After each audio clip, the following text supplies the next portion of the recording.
5 দিন পরেই রাজশাহী বিশ্ববিদ্যালয় কেন্দ্রীয় ছাত্র সংসদ হল ও সিনেট ছাত্র প্রতিনিধি নির্বাচন। প্রচারণার শেষ সময়ে ভোটারদের দাঁড়ে দাঁড়ে ছুটছেন তারা। ছুটির দিনেও হলগুলোতে ছুটছেন প্রার্থীরা, দিচ্ছেন নানা প্রতিশ্রুতি।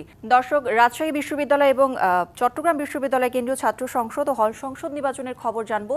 প্রথমেই যাব আমরা রাজশাহী বিশ্ববিদ্যালয়, সেখানে খবর জানাতে আমাদের সাথে যুক্ত হচ্ছেন সহকর্মী মীর কাদির। মীর, প্রচারণার খবর জানাবেন। গৌরী, আজ ছুটির দিন, তারপরে কিন্তু প্রার্থীরা বেশ সরব প্রচারণা নিয়ে আবাসিক হলগুলো দ্বারা প্রচারণা চালিয়েছেন। বিশ্ববিদ্যালয় পরিবহন চত্বরে কিন্তু আমরা আজ বেশ প্রার্থীকে দেখতে পেয়েছি, তারা কিন্তু প্রচারণা চালিয়েছেন। আমাদের সাথে এখন দুজন নারী প্রার্থী আছে, আমরা দুজন নারী প্রার্থীর সাথে একটু কথা বলবো। আচ্ছা, আজকে প্রচারণা কেমন কেমন চললো একটু বলবেন, আর নারী প্রার্থী হিসেবে কেমন? আচ্ছা, আসলে সকাল মোটামুটি এখনো কিন্তু আজকে যেহেতু ছুটির দিন, উইকেন্ড যেহেতু, তো ওই আমেজটা এখনো কিন্তু শুরু হয়নি। সত্যি কথা বলতে মানুষজন বের হবেই বিকেলের দিক থেকে। তো আমরা আর কি, আমাদের যেহেতু একটা পূর্ব প্রস্তুতি আছে, সবার সাথে কথাবার্তা বলতে হবে, বা দেখা যাচ্ছে যে হয়তো প্রার্থীর আগেও আমাদের বিভিন্ন মানুষের সাথে মতবিনিময় আছে, যারা প্রার্থী আছে তাদের সাথেও নিজস্ব মতবিনিময় থাকে, তো তখন তো তারা ব্যস্ত থাকবে। তো সেই হিসাবে আমরা আগে, আমি মনে করি এটাও একটা প্রচারণার অংশ, আমরা আগে সেই প্রক্রিয়ার। ধন্যবাদ আপনাকে। আমরা আর একজন প্রার্থীর সাথে একটু কথা বলবো। আপনার প্রচারণা কেমন চলছে? আপনি কোন পদে দাঁড়িয়েছেন?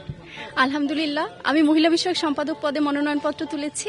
প্রচারণা ভালোই চলছে। আজকে যেহেতু ছুটির দিন, তাই আমি মেসগুলোতে যাওয়ার চেষ্টা করেছি। 5-6টা মেসে সকালে ঘুরেছি। আলহামদুলিল্লাহ, রেসপন্স অনেক ভালো। তো শুনছিলেন প্রার্থীরা যেটি বলছিল, তারা মেসগুলোতে গিয়েছে এবং ভোটাররা তাদেরকে বেশ ভালো সাড়া দিচ্ছে। তো প্রচারণা বেশ ভালোই চলছে রাজশাহী বিশ্ববিদ্যালয়ে।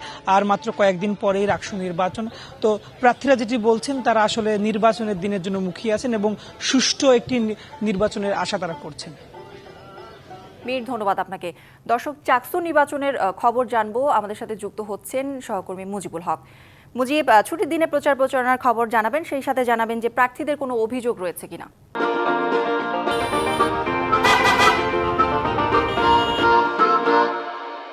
কৌরি, যদিও আজকে ছুটির দিনেও ক্যাম্পাসে যে সমস্ত প্রার্থীরা নির্বাচন করছেন তারা প্রচারণা চালাচ্ছেন। বিশেষ করে যে সমস্ত শিক্ষার্থীরা হলে এবং বিশ্ববিদ্যালয়ের আশেপাশে যে সমস্ত কটেজগুলোতে থাকে, সেই কটেজগুলোতেই পাশাপাশি হলে যে সমস্ত শিক্ষার্থীরা থাকে, তারা যে সমস্ত ক্যান্টিনে খাওয়া দাওয়া করতে বের হন, সেই জায়গাগুলোতে মূলত তারা প্রচারণা চালাচ্ছেন। এবং আমরা সকাল থেকে বেশ কয়েকজন প্রার্থীর সাথে কথা বলছি, তারা বলছেন যে শিক্ষার্থীদের যে সমস্ত আবাসন সংকট থেকে শুরু করে যাতায়াত সমস্যা সংকটগুলো রয়েছে, সেই সংকটগুলো নিয়ে তারা আসলে কাজ করবেন। পাশাপাশি যেহেতু প্রায় 1 ডজনের বেশি প্যানেল এখানে রয়েছে, শিবির, ছাত্রদল, সমন্বিত শিক্ষার্থী প্যানেল সহ, অহিংস শিক্ষার্থী ঐক্য সহ বেশ কিছু প্যানেল এখানে রয়েছে এবং তারা নানান ধরনের প্রতিশ্রুতি আসলে শিক্ষার্থীদেরকে দিচ্ছেন। তো শিক্ষার্থীদের কাছ থেকে তারা নানান ধরনের যে অভিযোগগুলো, বিশেষ করে বিশ্ববিদ্যালয়ে যে সমস্যা, সেগুলো তারা শুনছেন, এগুলো সমাধানের কেউ আশ্বাস দিচ্ছেন। আমরা দেখতে পাচ্ছি প্রার্থীরা এখানে প্রচারণা চালাচ্ছেন। এবং আপনি যেটি জানতে চেয়েছেন যে অভিযোগ, ইতিমধ্যে ছাত্রদল এবং ছাত্র শিবির দুই পক্ষ কিন্তু পাল্টাপাল্টি অভিযোগ করেছে নির্বাচনের যে আচরণবিধি লঙ্ঘন, সেই অভিযোগে দুই পক্ষই নির্বাচন কমিশনারের কাছে অভিযোগ দিয়েছে যে ক্লাসরুমে যেহেতু নির্বাচনী যে প্রচারণা সেটি নিষিদ্ধ রয়েছে, কিন্তু সেটি দুই পক্ষই করেছে, এরকম একটি অভিযোগ আসলে এক পক্ষ আরেক পক্ষের বিরুদ্ধে অভিযোগ দিয়েছে। আমরা দেখেছি যে এই পাল্টা অভিযোগের পরিপ্রেক্ষিতে তারা এক পক্ষ আরেক পক্ষের কথা বলছেন যে আমরা একটু আগে দেখেছি যে সমন্বিত আরেকটি প্যানেল থেকে ছাত্র শিবিরের বিরুদ্ধে আরেকটি অভিযোগ দেওয়া হচ্ছে যে ক্লাসরুমে তারা আসলে প্রচারণা করছে।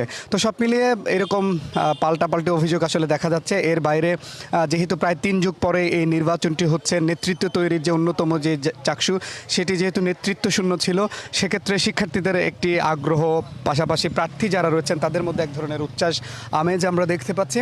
তো সব মিলিয়ে এই 36 বছর পর হতে যাওয়া চাকসুতে কারা আসলে নেতৃত্বে আসছে, সেটির জন্য অপেক্ষা করতে হবে আগামী 15 অক্টোবর পর্যন্ত।